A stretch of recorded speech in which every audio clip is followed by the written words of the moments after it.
Hello, everybody. Welcome to the 13th episode of Beyond Talking Points. Matt, I hope you don't. Hope you aren't superstitious.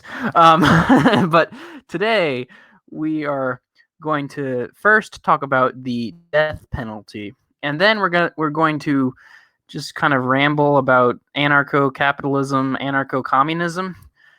Um, so without, I'll just get right into it. The We've actually wanted to talk about the death penalty for a little while, and we just haven't gotten around to it. And I'm quite interested to hear his views. I, of course, it's probably pretty obvious, I am strongly against the death penalty. And I'm strongly against the death penalty for several reasons. One of them is I don't think the state should have the right to execute people. I think that gives a state too much authority. But two, I think that, well, and then of course there's also the fact that people can, you can get people, the criminal justice system isn't perfect, and sometimes you get the wrong people for the wrong crimes, and if you execute the wrong person, you can't come back from that.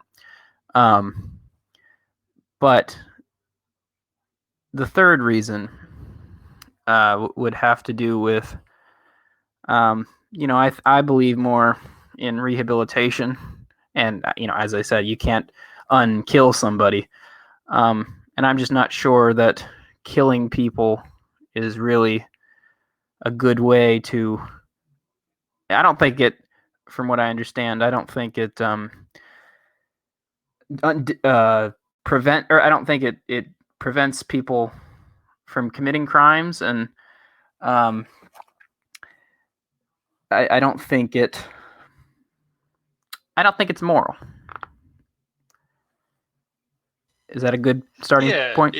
Yeah. So I actually like the way that you laid that out, because I think you kind of wrote a little thesis, like a thesis statement. So the first reason you said was because we just don't think the government should have that authority. I'm writing it down so we can hit all of them, because I want to take this piece by piece, because I think we're actually going to find that we agree, but to varying degrees. And there are a few things I think are related to each point that I want to hit that are tangential, so I don't want to lose the plot. I didn't. Okay, I was actually worried that we wouldn't have a lot to talk about here, and then you said that, and then I don't know why my brain is just on a roll today, maybe. And I don't know how wild and off topic we want to get in each subtopic, but I think there might be a lot here. Okay, so government maybe shouldn't have that authority. Two was the criminal justice system is a bit flawed, just a bit. And then three is rehabilitation. And I like that those are the reasons you gave, because there's one argument that other people make, and I just want to address it now, that always has driven me nuts. And that was when people would say it costs more money to give somebody the death penalty than keeping them in prison for life. Because people would say that often because of the amount that all the excess legal things that go into it, and making sure like proper trials are taken. All these things would add up to higher costs. And I always just thought it was a really dumb point, because you're missing the whole argument about the morality of it, just so you can try to make this argument about dollars and cents, because you think it'll convince the conservative you're talking to, and it doesn't, because that's not the part that's not the part of the brain that's being tingled by them being pro death penalty. It's not because it saves money. And second, the conservative could respond with, well, then let's just change the process so they get less I don't know. I think the conservative could respond with, why don't we just change the process so it is just cheaper to give people the death penalty? Like that's almost a separate problem. But yeah, sidestep that completely. And well, let's start with point one about government authority to kill. I guess that's the biggest of the three, probably. And that's where I sit most. So what I was thinking about the other day, I heard somebody complaining about minarchy, and how people think the Constitution's great because it constrains government, but we live in a world knowing that we've gotten to this big government, knowing that the Constitution has existed and the people have just abused it. So even though you have this barrier of, well, this should limit power, it ends up not really working. And I feel like I could make the argument that the death penalty is good because imagine we got a guy on video killing 30 kids. And it's like, okay, well, he certainly deserves the death penalty. That's definitive.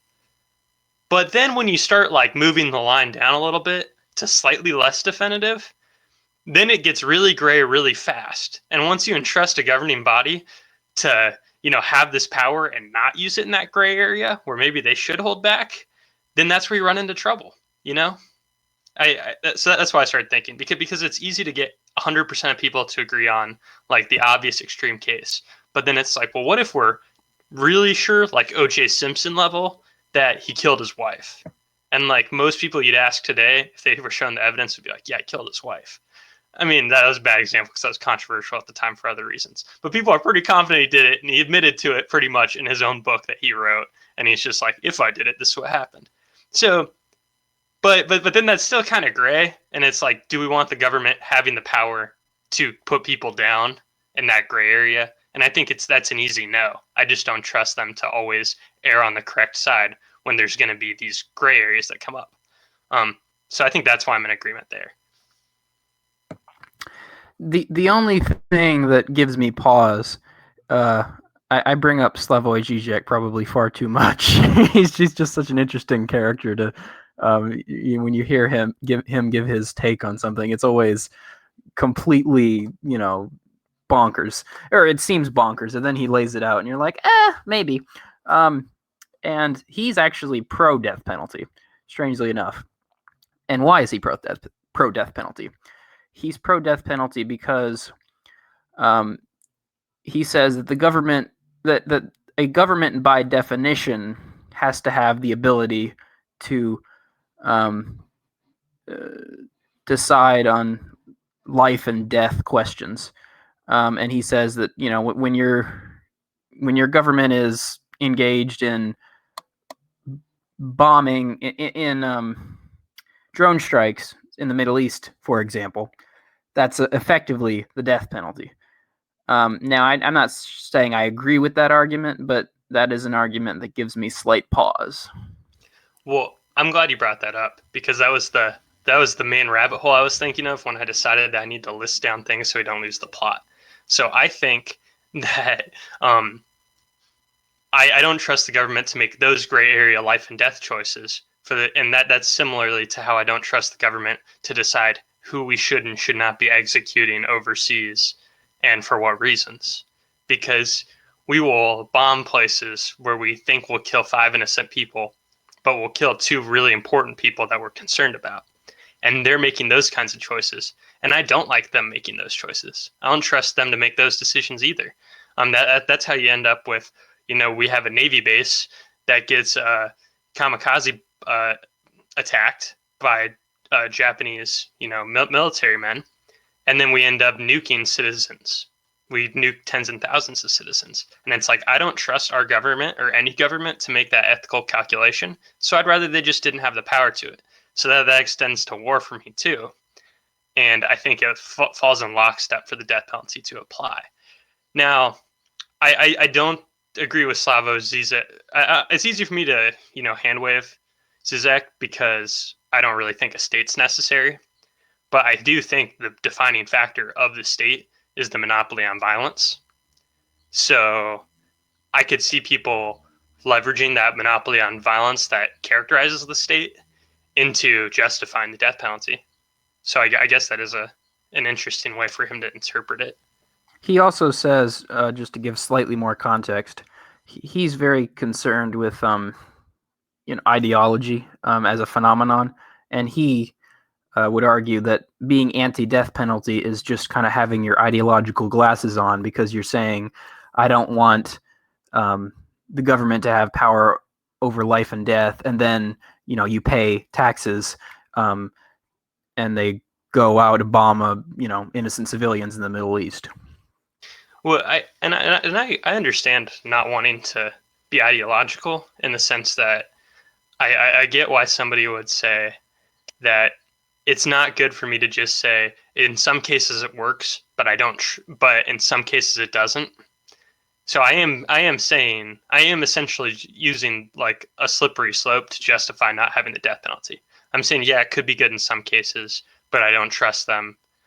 But you could put in front of me a case where I'd say, well, we should give them the death penalty, but I just don't think it should exist. Period. And I think me believing in that slippery slope is well founded, and that's why I guess I'm okay with being ideological. It's because I feel like my ideology has been justified by history and events I've seen unfold. And like, yeah, I don't think we need to get into why I think empiricists are inherently ideological and stuff like that. Okay, so maybe we should move on to the second point, which is the flaws in the criminal justice system. I was reflecting on why I don't like the United States criminal justice system, and people very much like so currently, if somebody gets arrested, they almost always end up pleading to lower crimes, and they generally end up with probation or a short sentence, because if they go to trial and lose, they're at risk for like 10 things being stacked on and then being made an example of. So people, well, like I agree that's an issue, but then people then glorify the jury trial situation. And I think I really lost faith in our justice system when I realized that the better scenario is like, oh, we end up in a jury system. But then I'm like, that's the good outcome, is that you go and are judged by a jury of citizens. Like, now this is where my worldview comes in. Like, I like a lot of people. I know a lot of people who are smart, but there aren't a lot of people I'd trust making the decisions of innocence and guilt and how long somebody should be locked in a cage for and for what. So I already don't trust the jury system in general determining somebody's guilt. I'm not saying that that's the worst system or the best system. I'm not convinced it's a great system, though, or a good system. So having a jury able to decide innocent or guilt, when it's like, do I really trust, an average dozen people off the street? Not really. And then giving, having their option potentially lead to somebody's death is kind of terrifying.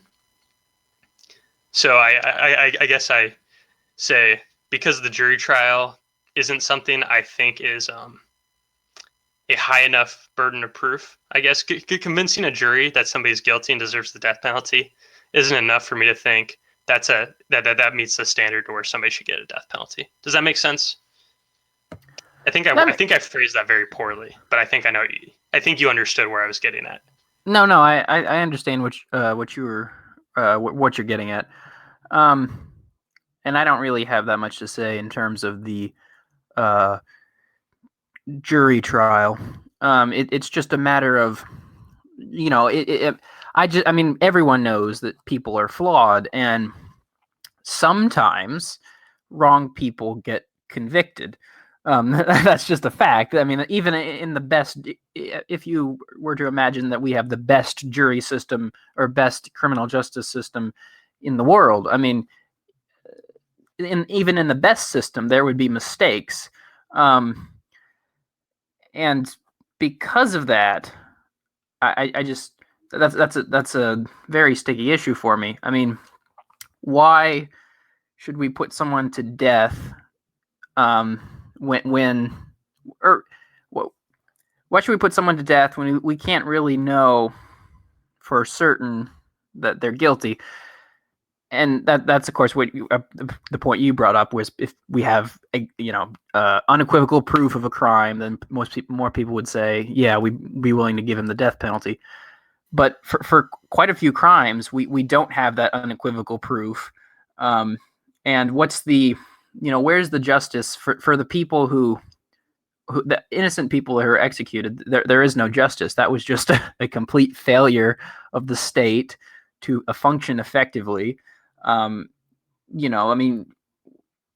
can't bring them back to life. You can't. I mean, I guess you could give them, the family of the dead person, you could give them money, but will that really compensate for the evil committed? Yeah, and I agree. I don't know if that's necessarily the most convincing argument to somebody who wouldn't agree with us because they're willing to accept a lot of government malfeasance. I mean, we just did a episode about Waco, and I think what happened to Waco was infinitely worse than any death.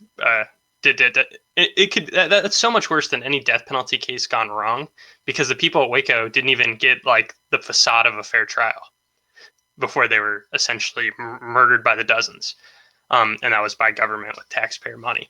And I did want to bring up something that's tangentially related, as are a lot of things on this show. Being tangentially related is pretty much the requisite to get mentioned. I'm not sure if you're familiar with the whole situation that happened recently with Duncan Lemp. I don't expect you to, because it's really definitely like a anarchist libertarian circle thing that happened. I just listened to a few interviews about it the other day, and I just wanted to say a quick minute about it. Pretty much what happened is there's a 21-year-old kid who lives with his parents and his pregnant girlfriend. He he was totally a libertarian ANCAP guy. He had a tweet to Trump that said you should legalize machine guns. He said all kinds of cool things like that. I think the last tweet he wrote was the Constitution is dead. And then what happened was he was reported somebody reported to the government that he had guns, and he shouldn't have, for some reason that has not been disclosed to the public, because it was due to what's the word for it? Something that happened when he was a minor. So a lot of times, if a minor gets convicted or tried for something, they seal the records.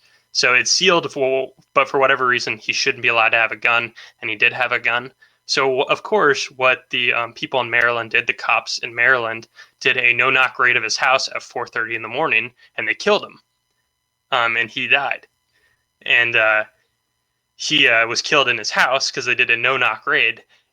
And pretty much the cops there haven't released it. They haven't released any body cam footage of the event. They've changed their story multiple times. And if you're a cop, falsifying evidence in Maryland is a misdemeanor. So, well, I guess what I'm getting at is our system's really corrupt. I mostly brought up that story to say cops don't even always have incentives to provide the correct information.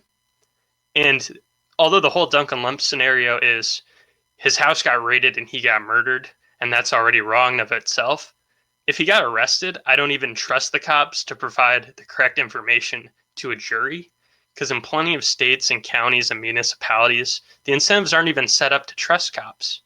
So it's like, if I can't even trust these people who are supposed to be out there doing justice, but there have been plenty of stories from the past where people have had drugs planted on them, or they've been treated poorly and it hasn't been vindicated, then how can I trust what's presented to these juries? And if I can't trust what the juries are presented with, and I already can't trust the juries, then how can I trust anybody convicting somebody of a death penalty offense? And it's like, I can't. And I don't know how a lot of people can. So that was a tangential rant. And I did want to throw that out there because more people should be aware of what happened to Duncan Lemp. But yeah, I don't trust cops giving good information to juries. I don't at all. Is there more you want to add on that before we talk about rehabilitation versus retribution? Okay, do you want to lead in on that, on your thoughts on that, recap what you were saying about it, and then I'll riff? Yeah, of course. I mean, in some ways, it almost sounds like a useless platitude. I mean, like, oh, we should be nice to everybody, and we should have focus on rehabilitation. So I'll try not to sound like a limousine liberal when I when I say that. The life can be hard sometimes, and while there are obviously people out there who are intending to do harm for no valid reason of their own, there are plenty of people out there who, they've had a hard life, and maybe they haven't had maybe they had a bad childhood, maybe they were in very dire straits financially. Maybe they didn't go to good schools. maybe they're in their maybe they're in a country that's repressive or coming apart. There are there are all kinds of factors that can lead people to do crime. And I just I think we need to, as much as possible, we need to focus on bettering these people and helping them however we can to understand what they did was wrong and to reintroduce them into society. Now, again, there are some people that are too far gone. You're never going to be able to rehabilitate them. They're going to have to be stuck in prison or jail for the rest of their life. I get that, and I accept that. But and this is a bit of another tangential rant. I also don't believe in the idea of free will, and so because I don't believe in the idea. Wait. Okay, I'm gonna add free will as the fourth point, and we can come back to that in a second. Okay, because that I actually have thoughts on that, but I don't want to get too far off the rehab thing before we touch on that, because I think both the rehabilitation and the free will points are ones I think I'm Nostradamus over here, because I think it's things we agree with, but to varying degrees. That's fair. So I want to do a different tangent that's specifically related to the rehabilitation side, and then we can after that we can touch on free will. Okay, so I to some extent agree with you. I have a visceral problem with the penalties being about retribution when there are plenty of crimes that are the state versus an individual. So if I get arrested for doing drugs, it is the state versus me, and I'm being punished, 10 years in prison or whatever, because I did a drug they don't like. It's like, I don't see why I need to be punished for that. I don't see why anybody would. That's some sort of moral evaluation that you're using to justify taking somebody from their family and putting them in a cage for a decade. Like, that's ridiculous. Now, when it comes to crimes with victims, it's still prosecuted as the state versus the perpetrator and not the victim versus the perpetrator. Now, I'm not sure how familiar you are with restorative justice or anything on that front. It's just a new phrase. Okay. So I was introduced to it. I'm going to name drop a few people. Tamler Summers, who is a host of the Very Bad Wizards podcast, which is a philosophy podcast. He wrote a book called Why Honor Matters, and I think it's his only book. He's also a professor at I have no idea what university, Austin, something like that. So in his book, he talks a lot about honor cultures, but he ends up touching on restorative justice and how a lot of things that'll happen. Like imagine a drunk driver kills somebody's daughter. Now that guy might want that drunk driver to rot in hell for an eternity, but you might not necessarily want that. You might actually feel really bad for that drunk driver because imagine the father of the daughter was some very wholesome Christian guy who was deeply depressed, but he wasn't taking it out on the guy. He knew that guy was shaken up by the fact that he killed somebody purely by his own selfish actions and laziness and his inability to call an Uber. And he feels for that guy. So instead of, being the state versus him, and that guy could go to prison depending on the jurisdiction for manslaughter and have to, be in a cell for 30 years because he drunk drove and killed somebody. That person, who's directly affected, say, the victim's father, could have a neutral arbitration and essentially be able to settle on a punishment that's less than that if they want to. And then I think where this has been instituted in some places, a judge ends up signing off on it or adjusting it a little bit, but it pretty much gives the victims the say in the punishment as long as it's not worse than the typical. So it gives an opportunity for the victim to have a say in how bad that person should be punished, get to see them face to face, be like, hey, you did this. And it's it gives people an opportunity to actually grow. And I think that's so much more valuable than throwing people in a mandatory minimum sentence, And I know that gets away from the death penalty quite a bit, because if somebody killed your relative in cold blood, I'm very not likely to think you'd want to see them come back from it. if that person was bad intentioned and was not forgiving or regretful of it, you kind of want them to rot. You do. And I'm actually kind of sympathetic to that, though, where it's like if the victims do say that guy should rot, I kind of think they should. And I kind of don't think they should be rehabilitated. So that's why I like partially agree. I think it really should be seen as more of the victim versus the person and not the state versus the person when it comes to some of these situations. So yeah, thoughts on that in general. I know you don't have a background on restorative justice and you got to take my word for it, but feel free to just give your on the spot insights. Well, just from hearing your argument, I'm a little suspicious of it, and I'd have to do more research before I give a full in-depth take. But I mean, I'm not always sure that it should be the victim versus the perpetrator, because I cannot easily imagine a situation in which the victim is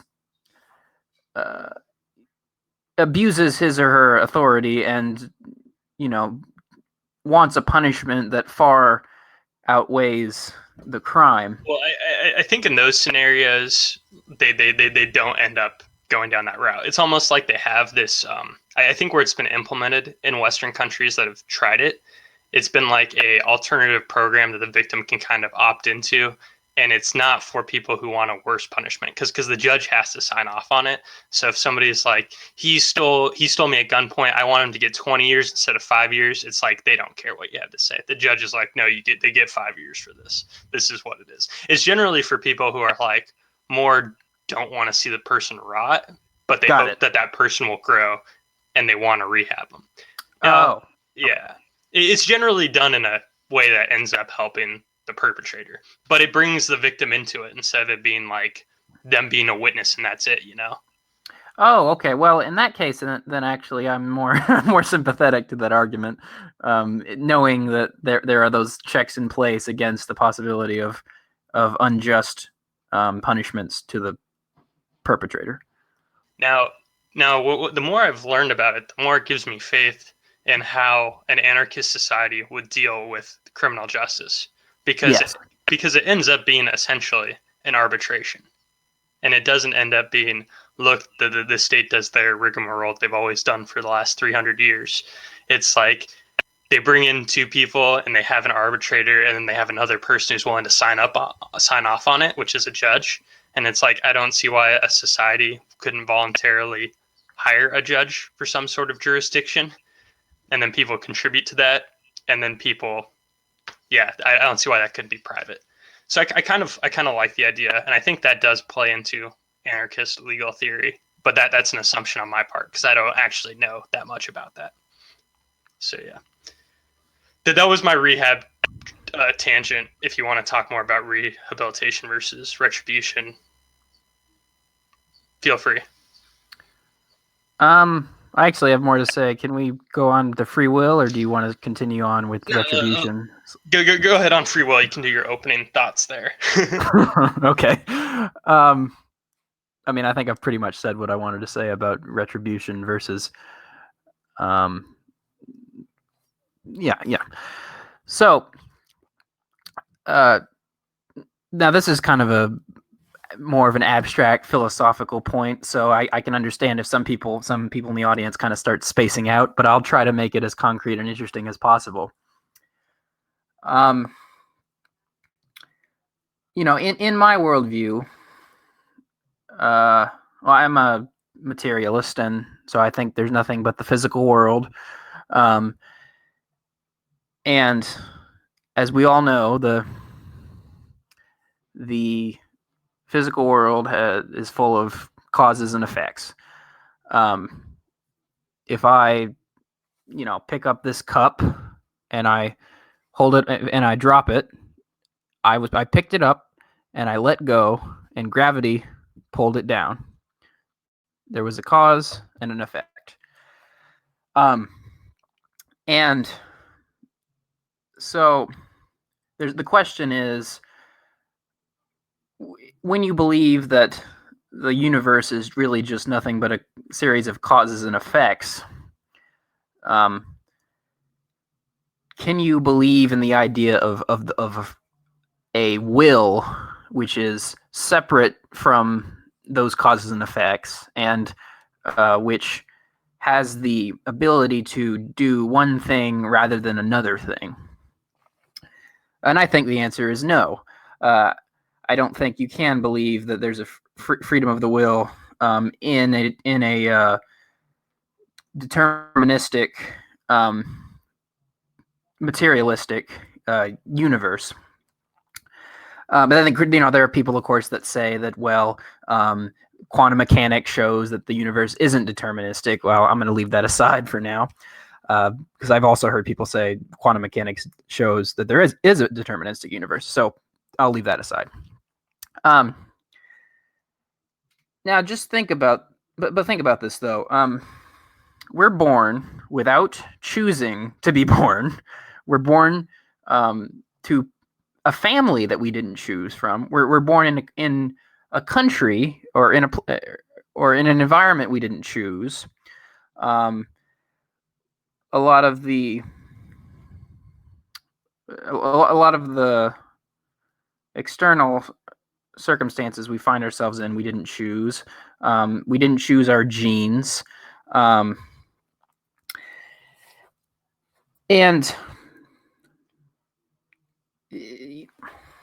there's I just don't see room for freedom of the will in any of this. And because of that, well, here, let me kind of take a step back for a second. Where, if we try to think about this, where is our freedom? Where does our freedom lie, supposedly? Because again, I think if you really trace back the everything about us, we didn't choose, and so if I were if I had your set of if I were the same collection of atoms as you, I would be you. I would think like you. I would act like you. And the same if you had the collection of atoms that I am made up of. You would be me. You would think like me. You would act like me. You would talk like me. And so because I don't believe in free will, I don't believe that, technically speaking, we can be blamed for what we do. Now, that doesn't mean that we can't put someone in jail if it prevents them from doing it. So if there's a serial killer out roaming the streets, we can throw them in jail, not because he chose to be a serial killer. I don't think people choose to be serial killers. I don't think people choose to be saints either. But it's not because he chose to be a serial killer. It's because he is a serial killer. And if we throw him in a cage, then he will no longer be able to act on those impulses. But one more thing, and then I'll let you respond. There was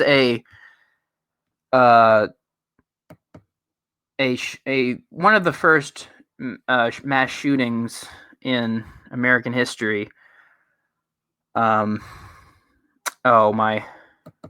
My brain is dying. Anyway, I can try to find it when he responds. But one of the first mass shootings in American history was a man who, I think he was, a very typical guy in the 1950s, 1960s. I think he'd been in the military. He, he got married. I don't think he went to college, because not a lot of people did in those days, but he got married. He was in the military. He was just a normal, everyday guy. And then he started to have these very violent tendencies all of a sudden, and he didn't know why. And he ended up killing his mother and his girlfriend, and of course shooting some random strangers. And before he ended up doing all those terrible things, he wrote a little it was almost a suicide note in some sense, saying, I don't know what's wrong with me. Um, I wasn't always like this. When I die, please, uh, autopsy my brain and figure out was there something physically wrong with me, because I wasn't always like this. And then they found a tumor in his in the part of his brain that controlled uh, emotionality and controlled aggressive impulses. So did he choose to get a tumor in that part of the brain, um, and did he choose to lose the ability to control his uh, aggressive impulses? No, he was a victim of the tumor. And there have been other examples of people having tumors in weird parts of the brain which cause them to do very weird things. Now I'll try to see if I can find the name of that guy, but I'll let you jump in here. Yeah, I'm familiar with the story that you're referring to. I don't know his name off the top of my head. Yeah, so there's a lot there. I think there's like 3 or 4 things that came to mind for me. You don't have to convince me on the deterministic argument. The problem for me is, and the reason why I guess I'm not as sympathetic to determinists, and it's not because I disagree with them, I'm just not as sympathetic as you are, is because I don't like the way they phrase things, and I'm not convinced because of their word choice, right? I feel like I think they assign a definition of what free will is that probably would not be popularly agreed upon if you were to ask non-academic people what free will is, because everybody will agree that we have an illusion of free will. But to the people who are advocates of a deterministic philosophy, they'll obviously say that that illusion is a facade and that you are not actually choosing it. Your brain and your neurons firing are choosing it. So I guess what I think is happening there is I do think there is some insight to be gained from the deterministic perspective and understanding, but I don't necessarily think it answers the question. I guess I don't know if it disproves free will, because I don't know if I agree on the definition of what free will is. Right? So you cannot deny the fact that I had the experience when I walked to my fridge that I had this debate in my head about what I wanted to drink between 2 beverages. Like but a person who's deterministic would say, of course you had that debate, but your mind was making the decision before I was even conscious of said decision. But I'm not convinced that doesn't mean I have free will, because I'm not saying that free will means I can override what my brain's doing. I am saying my brain's doing it because my brain is me, and I already made that choice on a different level, and now I'm experiencing that choice. You can make an argument that everything would happen based on me being put in a certain situation, given who I am, and you could have like that grand computer that could figure out everybody's actions based on certain stimulus. And I'm not saying that's wrong. I'm just saying the fact that we perceive making a choice might be good enough for it to satisfy people as having generally responsibility. So Could you lay out what your general? I think I'm understanding it, but I just want to hear it in more precise words. Your general definition of free will. Well, I guess what I'm saying is I agree that determinists are right. I just think the perception of free will is good enough for us making moral verdicts based on assuming free will exists. So I think that since we still have this conscious, effort of making decisions and this facade of free will, I think that's good enough to act as if we have free will. Because I guess this flows into the other part of my argument, which is if you didn't punish anybody on their actions because they don't really have real control of their actions, well, that's a different stimulus that will bring out worse in people. So I guess what I'm saying is if you throw out free will, you throw out all kinds of accountability, and that's not a good thing, right? So I'm saying for all practical purposes, investigating the question of if we are truly free or determinist isn't really relevant, because since we all experience in everybody's consciousness, we feel like we have free will. Every moral action, every choice you make might as well be as if you have free will, right?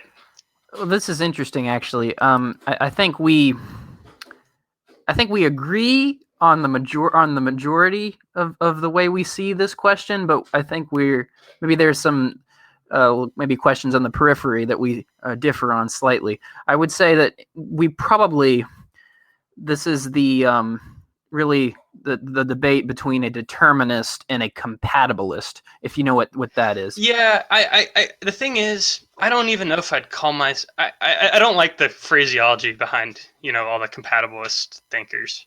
I don't How know. so?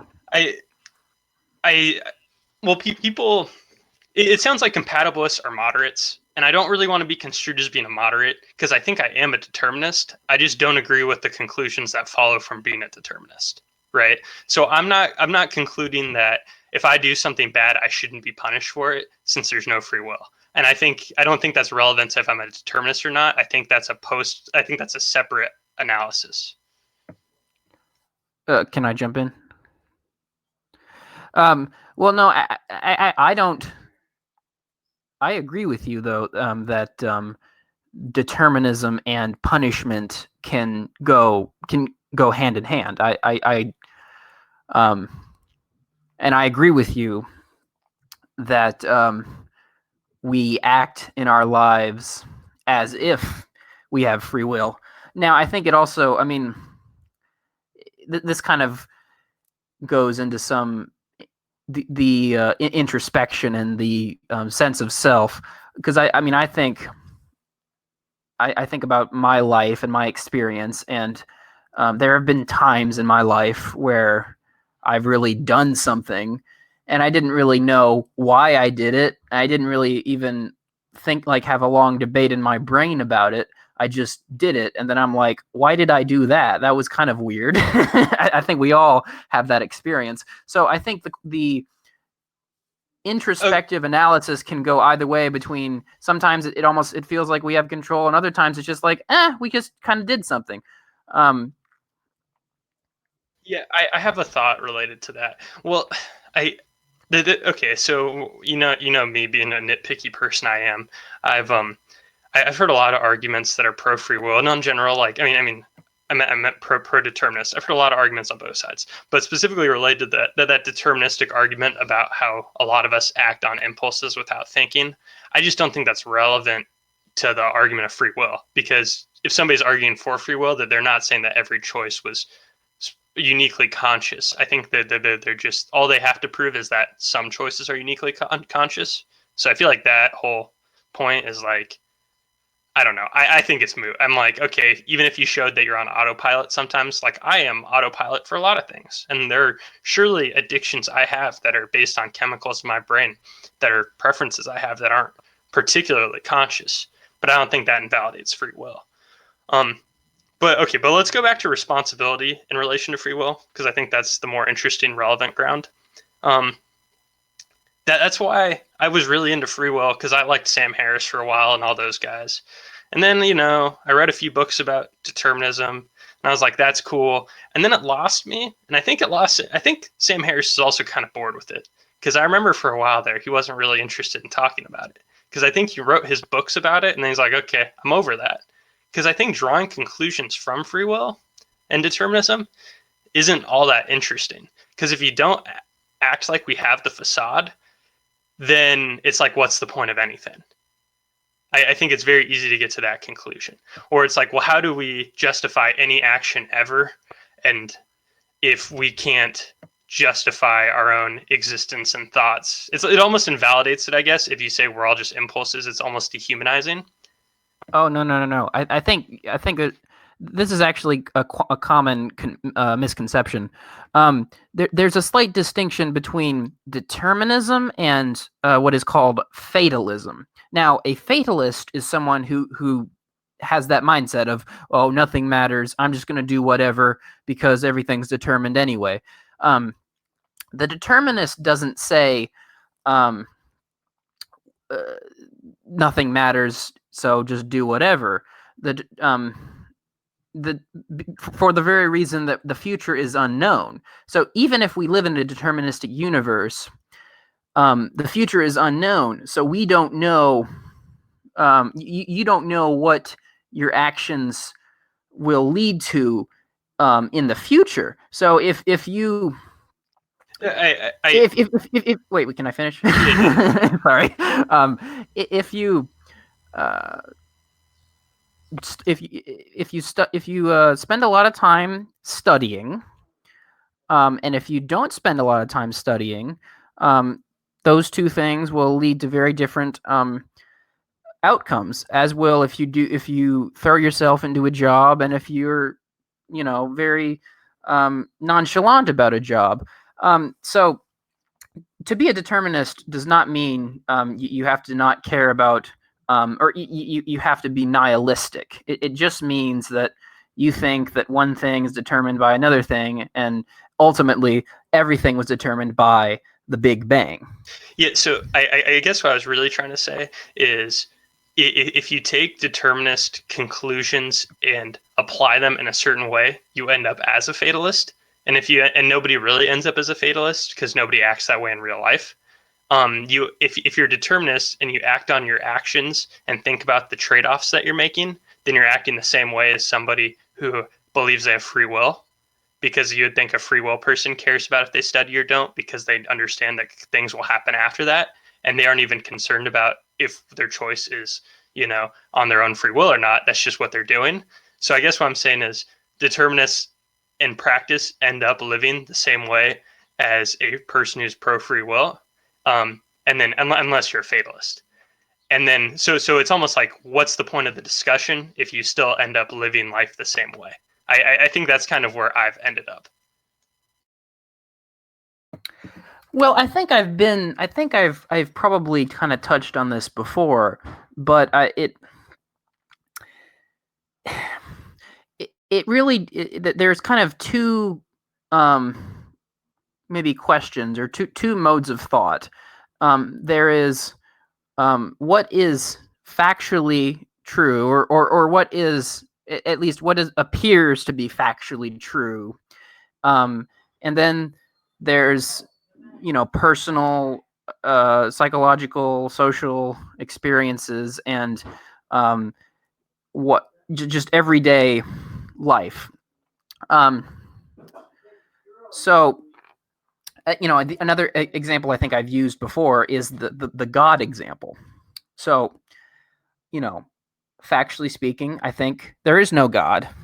But do I know that for certain? Do I know that with is there no doubt in my mind that there could not be a higher power? Well, no, of course of course everyone has doubt, and no one knows everything for certain. And so I guess what I'm trying to say is, there's the world in and of itself, and then there's our experience of the world, to be very Kantian about it. I think technically speaking, we don't have free will. But in some ways, as you say, we can't live our lives without subscribing agency to ourselves and to those around us. So again, I think it really depends on what kind of how you're framing a discussion, and kind of how you're framing your questions. Okay, so based on that, though, then why do you think us not actually having free will matters in terms of the death penalty? Because that's why I don't think it's relevant. I'm okay with punishing people for their actions, even if it's a determinist world and they're only acting on their perception of free will. Like if somebody does something disgusting, I'm all for just like punishing them for it if it meets my. I've already talked about how I'm an actual ANCAP. I'm exaggerating to get to the point of I don't see how it follows that we shouldn't punish people for their actions.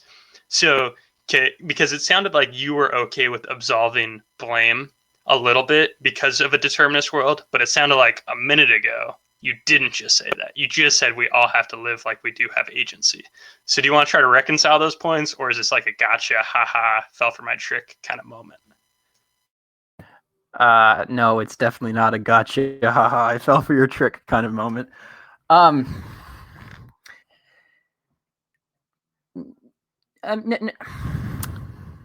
as I said, I mean, if you or if any individual goes out and just starts indiscriminately killing people in a deterministic universe, I mean, in a deterministic universe, they didn't choose to be the kind of person that would go out and indiscriminately kill people. But in the society that we live in, I'm okay with throwing that person in a cage, not because it's their fault that they were indiscriminately killing people, but because they were indiscriminately killing people. That's my distinction. Okay. So it's the reason why you're not okay with the actual death sentence itself, but you're okay with separating them from society. Yeah, no, Okay. there is no problem with punishing people in a deterministic universe. I have a question. Shoot. I'm thinking about. I feel like the main reason I don't like. I feel like after we've gone through this, I know we actually ended up. We're on the boundary of pushing our normal episode length, even though we totally thought this was going to be like 15 minutes on the death penalty. As I'm thinking about it, I think all my concerns with the death penalty are related to how governments end up misusing and abusing power, and their specific criticisms of our criminal justice system. And I don't know if, in theory, I have a problem with the death penalty if it wasn't the state applying it in a broken system. Like, I don't know if I have a problem with somebody does something wrong, therefore they will be killed for it. I think I'm having a hard time making that point once I remove the state having issues with power and bringing real justice. So if we excluded those two things, all the miscarriages of justice that the state uniquely does, would you still be anti-death penalty? Does that question make sense? No. I understand your question perfectly, and I probably don't have a good answer, but I'll give it a crack anyway. Well, I was thinking about this actually because I think a lot about or I've watched quite a few videos of and lectures of Jordan Peterson, and he's just very interesting to me, both for his insights and for his blind spots.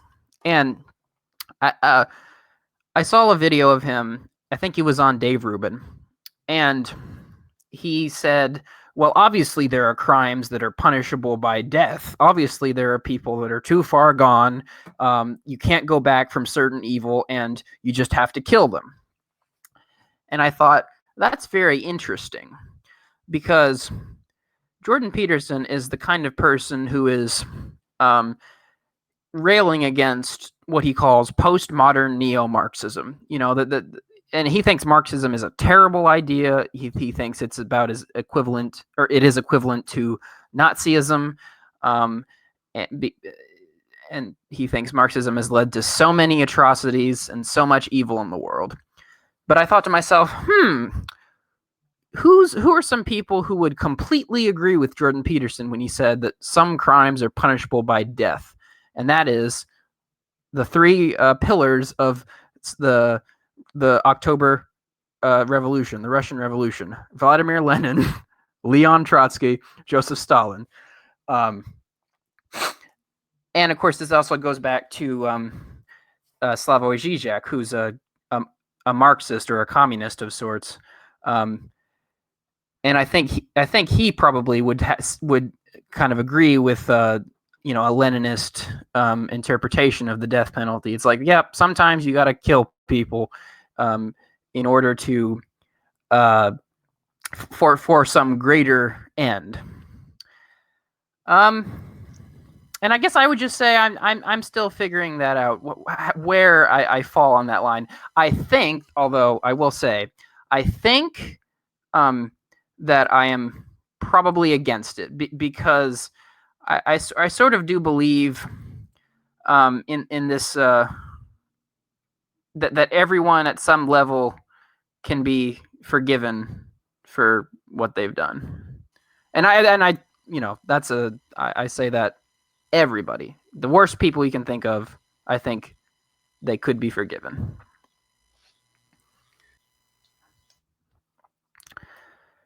And I will wrap up by saying it's possible. Now, I don't know for certain, and again, I'm still kind of thinking this through in my head and doing research and talking to people. It's possible that during times of war and times of like in times of extreme stress or in times that are just horrible, it's possible that we could transgress the uh, this line and put people to death. That's possible. I'm not sure I believe that, but it's something that I think about in my mind. I think quite often of the Civil War and how Abraham Lincoln put people to death. Um, Again, I'm not quite sure I agree with that, but it is something that uh, gives me pause when I argue against the death penalty. Go ahead. So I have some weird thoughts to bounce off that, and I know. So you know that a big blind spot for me is a lot of communist history. I know enough about atrocities, but I don't know a lot of the details. And then we've already talked about how sometimes with names and dates, I've always been bad at history. So separating some of that stuff hadn't been in my interest for at least the last couple of years and haven't gotten around to it. So I'm not going to comment on a ton of that. But one thing I do want to wrap around to, because I think it's relevant to that, and just saying like maybe some people do deserve to die. Well, first off, this is a throwaway line that I don't want to get into, but I just want to remind everybody that I kind of reject the whole common good perspective of like we should kill people for the greater good. Because like the collectivist notion behind a greater good is something that I just morally and personally cannot relate to in any capacity. And I think in several episodes I've talked about that. And whenever we eventually get around to anarcho-communism, I think that's going to come up again big time. But let's not delve into that now. I want to turn back to how I mentioned it was actually our sticking point on restorative justice, and how our sticking point was, oh no, what if somebody wants something worse than the judge, and that whole thing. And I was thinking less about the death penalty in terms of that's the way we adjudicate death legally and lawfully, I put in quotes. But I was thinking about the more figurative idea of justice and what is justice. And I know that we want to talk about more pop culture at some point, and we're going to get around to that eventually. We have a few things on our watch list.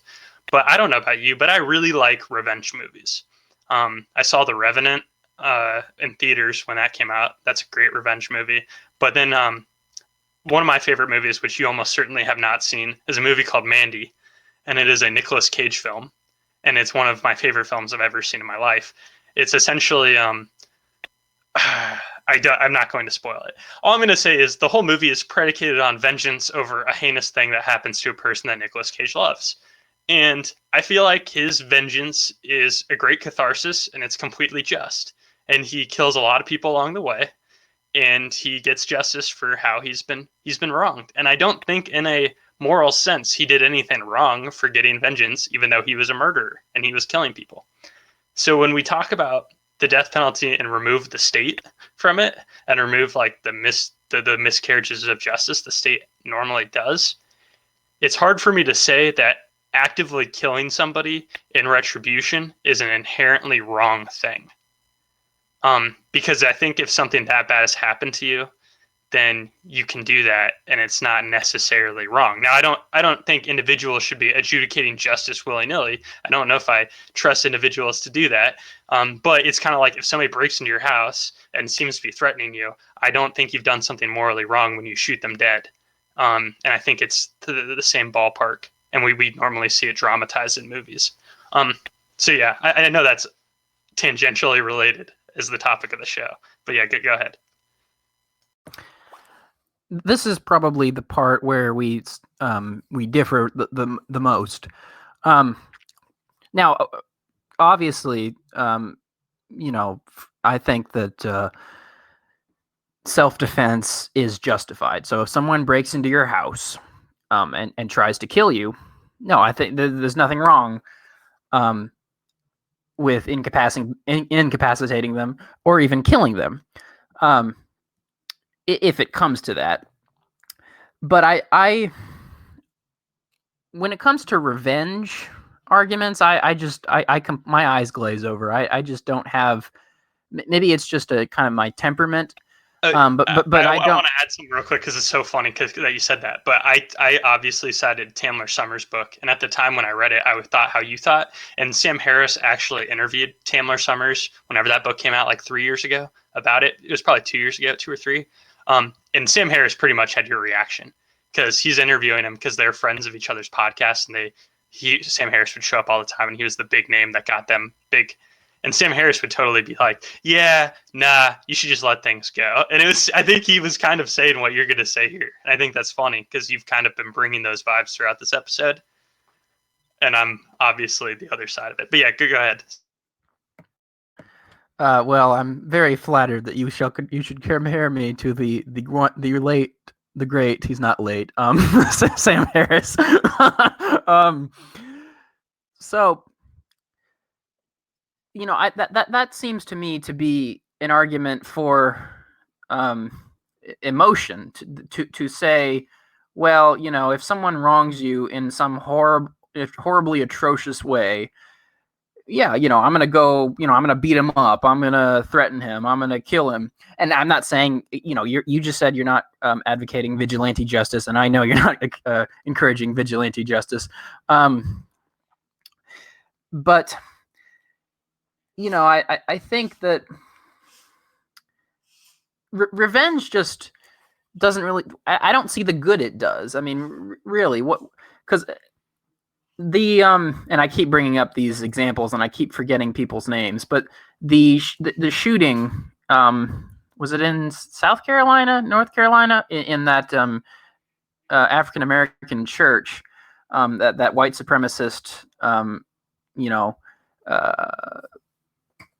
edgelord loser, who shut up that church, and people, and on the news they showed he had a video call with some of the victims of the families of the victims that he had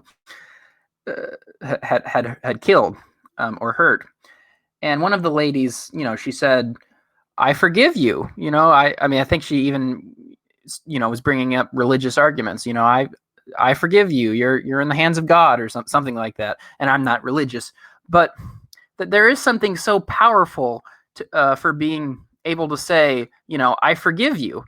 And so I think for psychological reasons, I think for social reasons, I don't think revenge is really legitimate.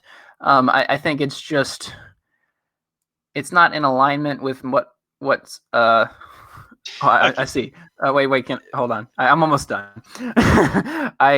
It's not in alignment with what someone once called to me, or with an idea someone told me, which was the idea of emotional truth. I don't think it's in alignment with emotional truth. I think acting revenge in someone is,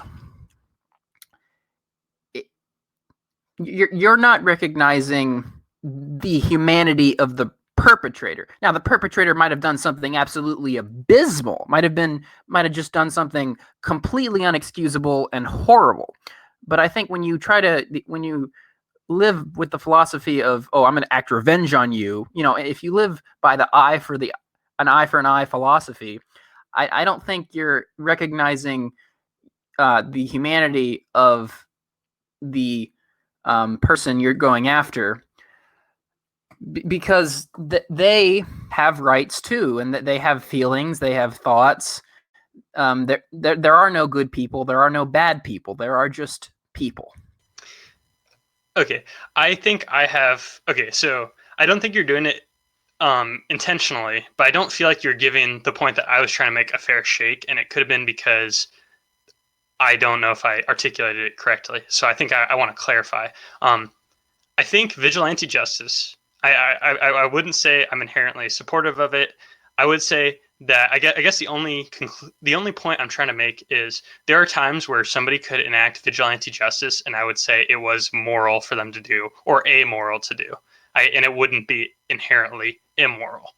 And I think it's easy to think of times where, because most aggressive people that you'll know in real life or interact with in real life are more often also likely to be less intelligent and very, very fragile and prone to getting aggressive at times where it seems unnecessary to any normal person.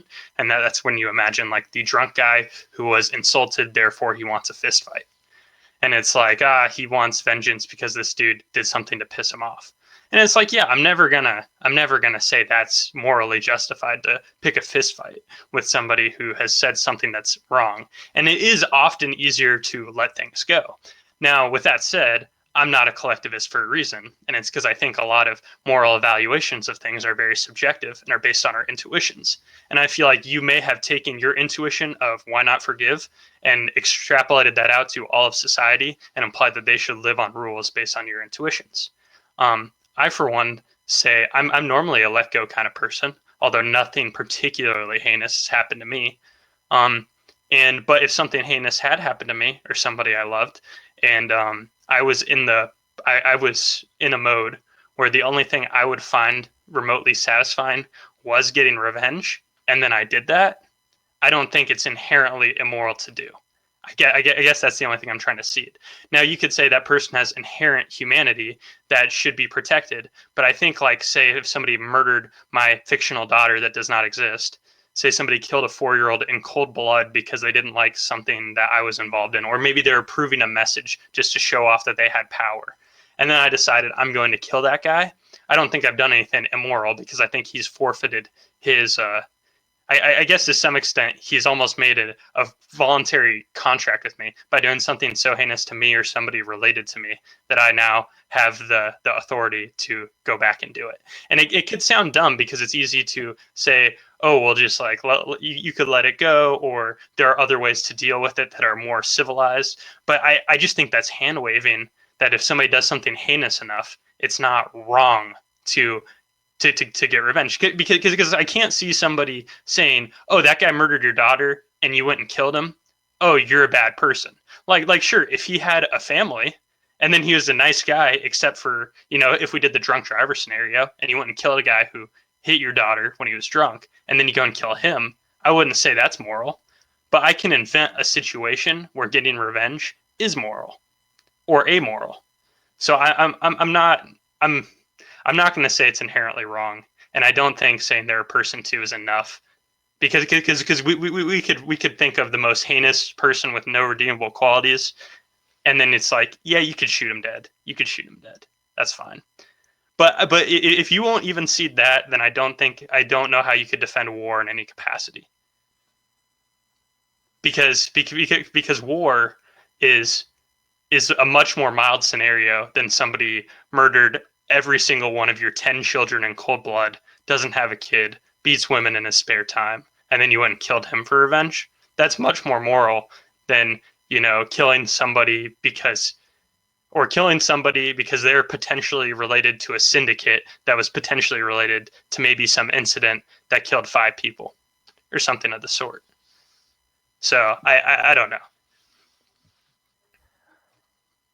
Well, actually, that kind of dovetails into another related point about. I guess I've been saying a few things that give me slight pause when I give my arguments against the death penalty, and war is actually something else that does give me slight pause, because in a war, innocent people will die. It's just a fact. That's just the way. That's the nature of war. Now, obviously, we want to try to conduct war as humanely as possible. I think there have been times in history when war was necessary or the lesser of two evils. But you're admitting in that case that some people are going to lose their lives, and that is okay. You can say that's for the greater good, or you can say it's for some other reasons. But the fact of the matter is, if you're not a complete pacifist, you do have to acknowledge that, well, sometimes innocent life is, if it's not okay, then it's at least just a something that's going to happen that you can't control. I think if you're willing to cede that you're okay with some wars and then the inherent trade-off of war is some innocent people die, it should be infinitely easier to cede that some random person could enact swift, harsh justice on one individual that definitely, most certainly, is responsible for an atrocity in their life. I guess that's what I'm trying to get at. It's like there are no other casualties. It's one person going unhinged, and you can imagine a very justified situation where it's not immoral if you're going to see that some actions of war that will have innocent casualties. I think that's much worse because in that one you're making a trade-off of innocent life, and it's not even you making it. It's some overlords that are somehow supposed to be centrally planning that military conflict. But I think we're hitting a standstill unless that me making that comparison convinced you. So if you want to get the last word in and then wrap up this much tangentially infused death penalty episode, I think we should start wrapping up. Yeah. I'll say a little more, then we can wrap up. No, I think that's a false equivalence, honestly. Because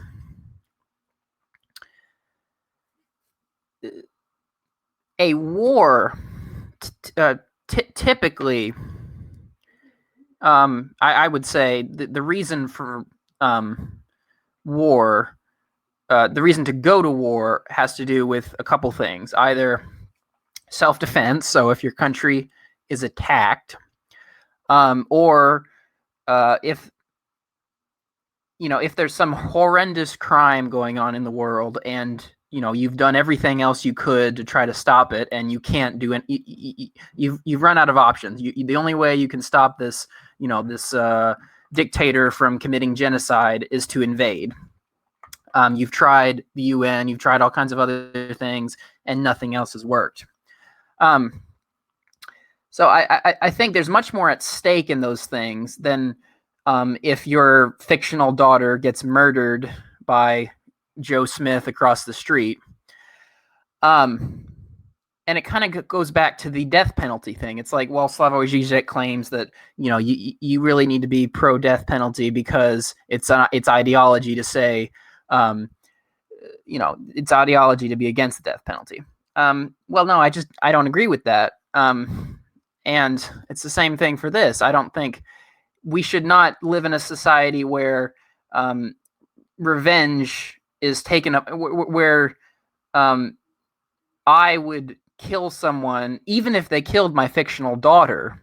I just don't want to live in a society like that. Okay. I think this is a good stopping point. I would say I don't want to live in that society either. I'm just saying I don't think that action is immoral inherently.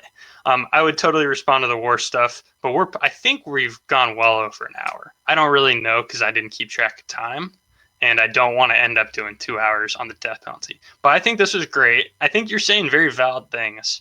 I just happen to not agree with them, and I'm sure you'd agree vice versa. But thank you guys for listening to the Friday the 13th, except it's not recorded on a Friday, but unlucky number 13 death penalty extravaganza that was loosely related to the death penalty. And free will. I think this was the most on-brand episode we've done yet.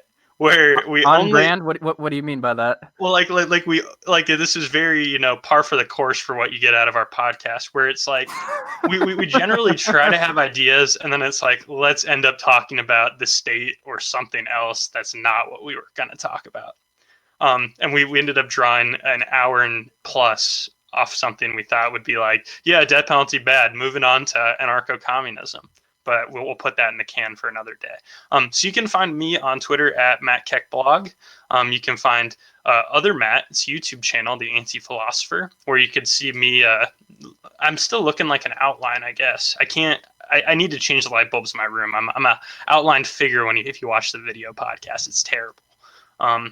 But yeah, so until next week, I think signing off, Matt and Matt.